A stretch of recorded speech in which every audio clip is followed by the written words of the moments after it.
Tension erupts as the commissioner accuses of withholding details about ties to.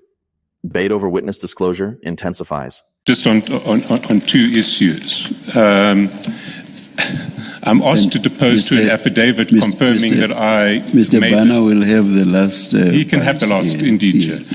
I've been asked to depose to an affidavit saying that I created the spreadsheet at between 5 and 6 this morning. I confirm that I created the spreadsheet between 5 and 6 this morning. And that two-line spreadsheet did not exist prior to 5 and 6, between 5 and 6 this morning. The answer, Mr. Bana, is if Mr. Bana wants to spend 2 days ploughing through various line items, his client can, I won't touch that issue today, and his client can come back on Friday. I'm not prepared to make the same tender in respect of the bank statements because they infect all of the questioning. And there is, with respect, no reason why we should waste today because those bank statements and those payments were not disclosed. And the client was, the witness was specifically asked to furnish a statement on the nature and extent of his relationship with Medicare 24 Tshwane district. He declined to mention that one of his companies paid over 2 million rands to Medicare Tshwane district. That should have been in the statement on any scenario. So we're here today with this problem because the witness didn't disclose payments aggregating to 2.12 million into Medicare Tshwane district when he was specifically instructed to furnish a statement about the nature and extent of his relationship with Medicare Tshwane district. I accept that the witness now and his legal team now need time to consult, but they don't need time, they don't need days to consult. They can stand down, consult for a reasonable period, maybe an hour, and then we are ready to run. We oppose this suggestion that the matter should be stood down for a postponement application. If it stands down to 12 o'clock for a postponement application, the process itself achieves the postponement. Please remind me again, which aspect do you say may be pushed to Friday? The infographic and all of the underlying transactions. If they want to interrogate several thousand transactions, they can do so over the rest of the week. But they don't need the rest of the week to get a version on why payments of 2.12 million rands from Tasmika to Medicare were not disclosed in the statement and what those payments related to. Thank you, Mr. Chaskalson. Any response? Yes, thank you, Chair. Firstly, our learned friend concedes that the documents given this morning infect all of the questions. That alone should show how significant they are and why we shouldn't be just given an hour to look at the documents and to deal with that. But secondly, in relation to the point he keeps making, and loosely without referring to what the Commission actually inquired or required, the suggestion that because there was a request to deal with the relationship with Medicare, this should have been disclosed. What was not asked for in the statement is for any of these companies to deal with their relationship with Medicare, let alone Tasmika, who doesn't even feature in the 10.6 notice. The notice at the relevant paragraphs ask Mr. Yunus Carrim personally to provide a statement, and it says the nature of your relationship with Mr. Kat Matlala, Senzo Mchunu, and General Firoz Khan, the role you performed for Mr. Matlala, and then 2.3, the nature and extent of your relationship with the following individuals. There's no mention here of dealings of his many companies with anyone, let alone with Medicare.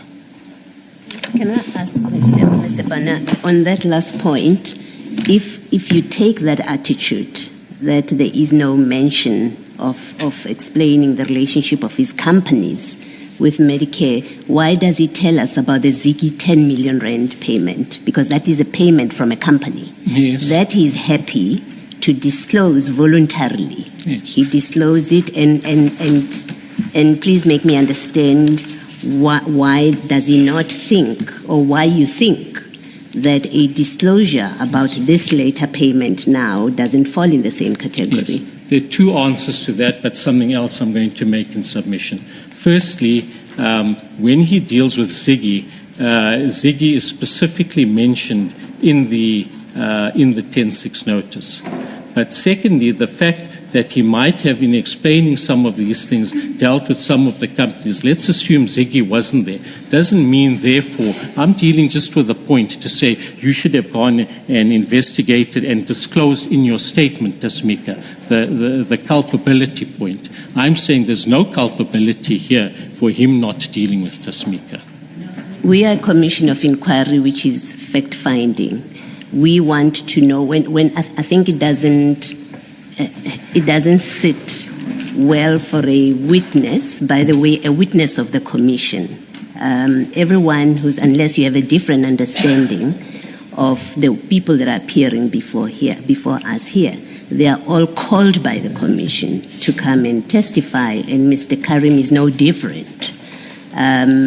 For me, that's my starting point, and I hope we have a common understanding about that. And when they are called and they are asked questions or they are asked to address issues, the expectation is they will not be technical. They will not rely on, I will not say that with the commission doesn't know. They've asked me to come and explain my relationship with Medicare.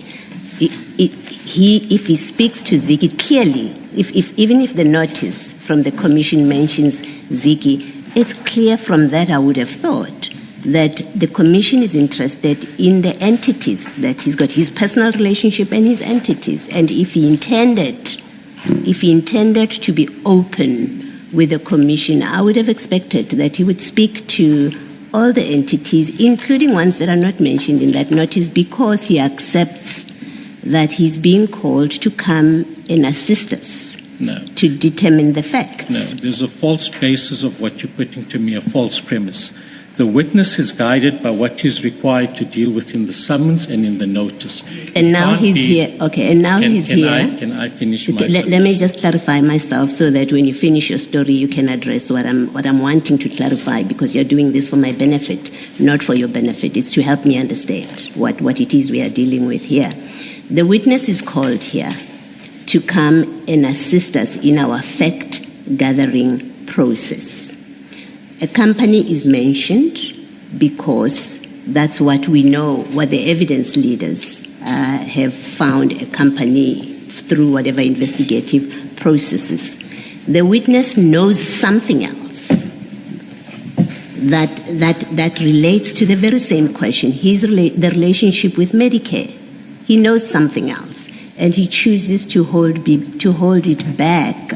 That, to me, is not a witness who's coming to assist the commission. It is catch me if you can, kind of. When, in fact, the interest of the commission is to find out what are the facts that this witness knows or that he has in his possession about the relationship with Medicare. Yes. The witness is not going to take a technical attitude to say, I'm not going to testify to this. What we are discussing is why issues were not in the statement. Now, you may take that position, and that's your view, that the witness was obliged to deal with matters not stipulated in the notice or the summons. My submission to you is that that's an incorrect view. But be that as it may, it's unfair for you to make the judgment now that he chose to hold back documents when his attention wasn't directed to that. These are transactions that go back several years. This is a witness who deals in companies that have many transactions. So the premise to say he had a duty, even though there's no mention of Tasmika there, to deal with Tasmika, and the fact that he doesn't, that you can put to me that he chose to hold this back, is simply incorrect.